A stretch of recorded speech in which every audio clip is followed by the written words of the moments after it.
Only in the Philippines. Wow, Philippines. 1 year sa daycare. 1 year sa kinder. 6 years sa elementary. Wow. 4 years sa high school. Wow. 2 years sa K-12. Wow. 4 years sa college. Wow.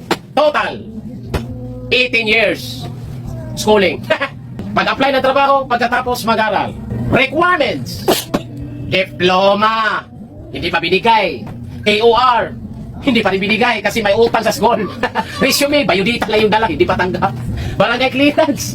Police clearance. NBI clearance. Hit pa. Birth certificate, hindi tumanggap ng local. Valid ID. Nako, samot. Hindi pa dumating. Medical certificate. Drug test, ha? SSS number. PhilHealth number. Pag-ibig number.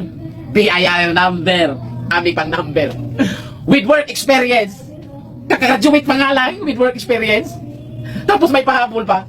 With pleasing personality. Naku, paano pagpangit ka? Hindi naman tayo Piolo Pascual. Sweldo.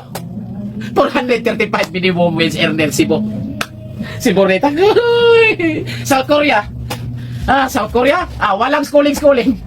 Pass na ka sa exam, kahit grade 1, kahit walang grado, basta may pasa mo yung exam na, sahod mo, 80,000 hanggang 150,000. Anong pipiliin mo? South Korea? Philippines? South Korea na lang tayo, mag-review na lang tayo. Hichimeko ko no, hanyo, chunod-chunod, isumnida. South Korea.